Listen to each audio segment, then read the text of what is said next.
Hi boys and girls. This week in writing we're going to be looking at singular and plural nouns. We're going to be looking at singular possessive nouns again, where we add an apostrophe s to show ownership, possession, or belonging of something. For instance, Tyler's backpack. Then we're going to be looking at plural possessive nouns when there's more than one thing that belongs to whatever we're talking about. If I were to say, my dogs, I have several of them, my dog's tails always wag when I feed them. Okay, that particular phrasing, I have more than one dog and all of their tails are wagging. So that's where I would add, and I would have the S and then apostrophe at the end of the word dogs.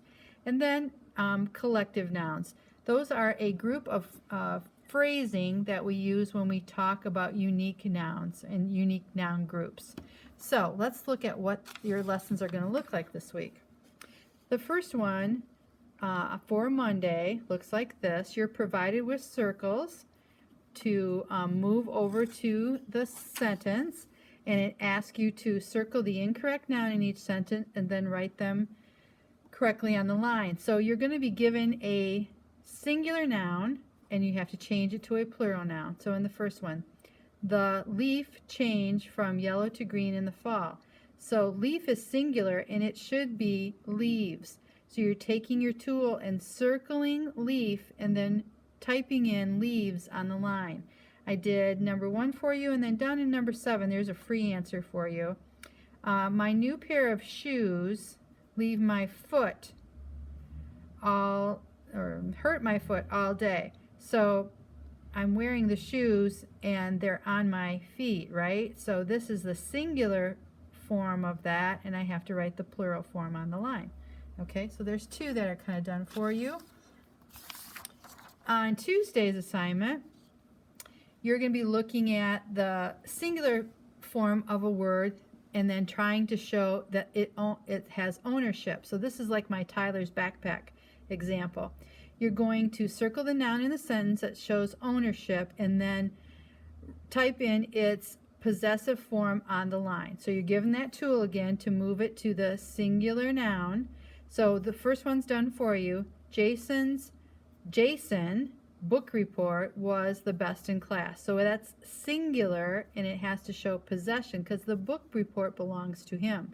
So it's apostrophe S. So that's what you're going to do. Down in here, the little girls, and I already said it, but the little girl pink dress was perfect for Easter. No, the dress belongs to this little girl, so it's apostrophe S, the little girl's pink dress. Okay? For Wednesday, you're going to be given the word in a bracket and you have to change it to the plural possessive. So there are 5 girls.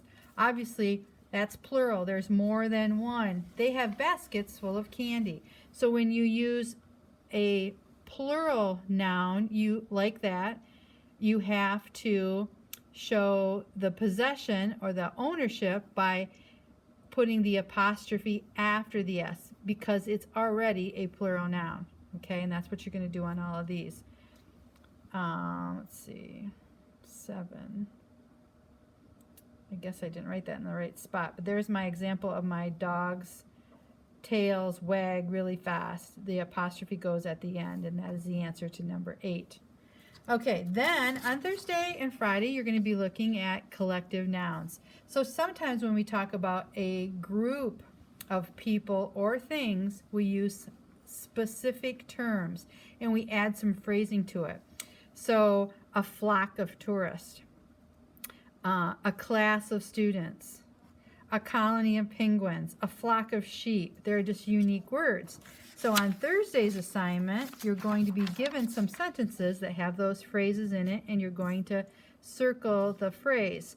So it tells you that a collective noun is in each sentence. Hint, a collective noun is a group of people, animals, or things. Your example is a flock of birds. It means there's a group of birds that stay together. So in the first sentence, an army of ants marched through the picnic. So your circle would be moved to, yep, this whole little phrase right here of an army of ants. Okay, and that's how you're going to do all of these. You're looking for the collective nouns that mean a group of people, animals, or things. All right, and then the last one, it gives you the phrase and you're going to put it in the sentence correctly. And that's it for this week in writing. Bye for now.